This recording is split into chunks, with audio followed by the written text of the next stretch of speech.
Friends, আবারও চলে এসেছি আমরা, সবাই রেডি হয়ে গেছি। এখন যাচ্ছি আমরা শপিংয়ে, সবাই মিলে বেরিয়ে পড়েছি। এই যে মাম্মাম, তাতাই, আমি, বনু আর এই হচ্ছে বাবাই, সবাই মিলে এখন আমরা শপিংয়ে যাব। তো দেখতে থাকো শপিংয়ে কী কী কিনি। সবাই মিলে হই হই করে বেরিয়ে পড়েছি শপিং করতে। আর দুর্গাপুজোর শপিং বলে কথা, একটা আলাদাই এক্সাইটমেন্ট কাজ করে।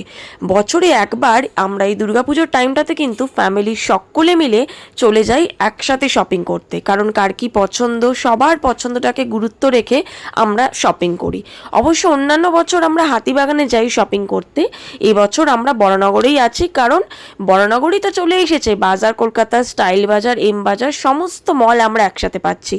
আমরা স্টাইল বাজারে চলে এসেছি, প্রচণ্ড ভিড়, কারণ দিনটা ছিল রবিবার। স্টাইল বাজারে ঢুকে কালেকশন দেখতে যাব, ঠিক সেই মুহূর্তেই ঢাকের আওয়াজ পেলাম। আমি ভাবলাম কোথা থেকে ঢাকের আওয়াজ আসছে, চলো তো দেখে আসা যাক। দেখি ওখানে ঢাক বাজছে।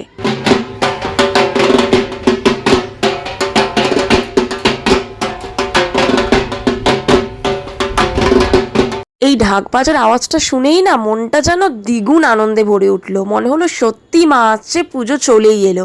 যাই হোক, এখন আমরা সকলে মিলে কিন্তু শপিং করতে অলরেডি শুরু করে দিয়েছি। আর আমি শপিং দেখতে যাব তার আগেই দেখলাম যে আমার বর আমাকে দেখাচ্ছে, দেখো এই কালেকশনগুলো কিন্তু খুবই সুন্দর লাগছে। ওর মা মানে মাম্মাম আর আমাকে দেখাচ্ছিল, দেখো এই কুর্তিগুলো কিন্তু তোমাদেরকে পরলে খুব সুন্দর লাগবে, বা এগুলো তোমরা নিতে পারো। কারণ আমরা ওর কাছ থেকে সাজেশন নিচ্ছিলাম যে কোনগুলো নিলে একটু ভালো হবে, একটু চয়েস করে দাও তো। আর ওদিকে বনু একটা 3 পিস নিয়েছে ইয়েলো কালারের, দারুণ দেখতে, সেটাই ও নিয়ে এদিকে আসছে অন্যান্য কুর্তিগুলো দেখার জন্য। সব মিলিয়ে ওখানকার যে এথনিক ওয়্যারগুলো আছে না, 3 পিস থেকে শুরু করে কুর্তি, পালাজো, মানে প্রত্যেকটা কালেকশন জাস্ট ওয়াও, অন্য লেভেলের ছিল। প্রথম দেখাতে যদি না পছন্দ হয় তো কি বলেছি, আমার তো ভীষণ ভালো লেগেছে এই কচি কলাপাতা 3 পিসটা। তার সঙ্গে কিন্তু আমার আরেকটা কালারও খুব ভালো লেগেছিল, ময়ূরকণ্ঠী কালার, সেটা অবশ্য আমি নিয়েছি 3 পিসের। সমস্ত কালার তো ভালোই, তার সাথে কিন্তু কোয়ালিটি নিয়েও কোনো কথা হবে না। এদিকে আমার শাশুড়ি মা মানে মাম্মাম এই দুটো কালারের মধ্যে কোন 3 পিসটা নেবে সেটা নিয়ে প্রচণ্ড কনফিউজড হয়ে পড়েছে। কনফিউশন তো হওয়ারই কথা, কারণ এত রকমের ভ্যারাইটি কালেকশন প্লাস কালার কন্ট্রাস্টটা এত সুন্দর, কোনটা ছেড়ে কোনটা নেব কিছুই বুঝতে পারছিলাম না। তার মধ্যে তো সেই লেভেলের ভিড়। যাই হোক, আমরা একটুখানি 4-5টা ঘুরে দেখছিলাম, কারণ আমাদের অলরেডি এথনিক ওয়্যার নেওয়া হয়ে গেছিল। এরপরে আর কি কি কার জন্য নিতে হবে সেগুলো ভাবছিলাম আর কালেকশনগুলো দেখছিলাম। এই দেখো কত সুন্দর সুন্দর 1 পিসের কালেকশন, কত varieties type of dresses, plus jeans, top, kurta, জিন্সের সাথে পরার জন্য আলাদা ফ্যাশনেবল টপ, শার্ট থেকে শুরু করে কি নেই। আর প্রত্যেকটার কালার কিন্তু আমার খুব পছন্দ হয়েছে। আমার বর্মশাইয়ের আবার এই টপটা খুব পছন্দ হয়েছে।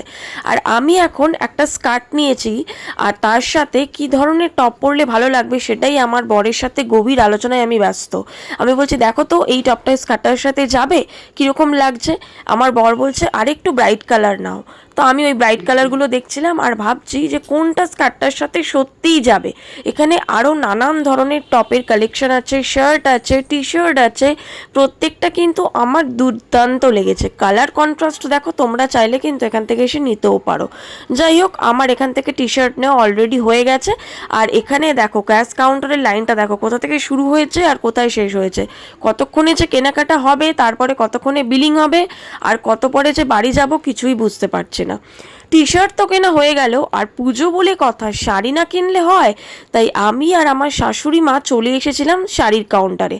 আমার শাশুড়ি মা সিল্ক দেখছিল আর আমি দেখছিলাম শিফন, কারণ শিফনের প্রতি আমার একটা আলাদাই ভালোবাসা আছে বলতে পারো। তো আমি নেটের শিফনগুলো দেখছিলাম, ভীষণ সুন্দর কালার। আর আমার শাশুড়ি দেখছিল সুরাট সিল্কগুলো। সুরাট সিল্কগুলোর কিন্তু কালার কন্ট্রাস্টটা ভীষণই সুন্দর লেগেছে।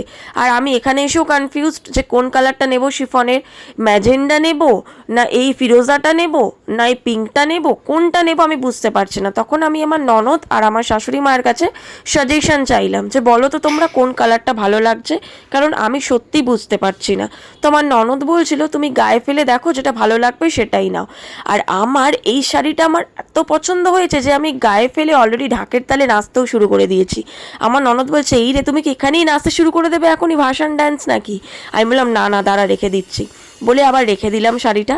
তারপরে আমরা চলে গেছিলাম ফার্স্ট ফ্লোরে, যেখানে ছিল মেন্স ওয়্যার বা মেন্স কালেকশন। ওখানে আমার বর আর আমার শ্বশুর মশাইয়ের জন্য কিছু কালেকশন দেখতে গেছিলাম। ওই কালেকশন দেখতে দেখতে হঠাৎ করে এই পুজোর সেরা সাজের এই যে থিমটা ওনারা করেছেন, দারুণ লাগলো। এটা কিন্তু একটা ফটোজেনিক জায়গা হয়ে গেছে, যেখানে কিন্তু সবাই গিয়ে দাঁড়াচ্ছে, পোজ দিচ্ছে, ফটো তুলছে। বেশ ভালো লাগছে না বলো? তোমরাই বলো ভালো লাগছে কিনা। আর এখানে চলছে আমার শ্বশুর মশাইয়ের জন্য এখন কুর্তা বাছাবাছি। যাই হোক, আমাদের শপিং কমপ্লিট হয়ে গেছে, বিলিংও হয়ে গেছে। এখন রাত 11টা বেজে গেছে, কখন বাড়ি যাব জানি না। এই মাত্র আমরা জাস্ট বেরোলাম। ভিডিওটা কেমন লাগলো অবশ্যই জানাবে কিন্তু। টাটা।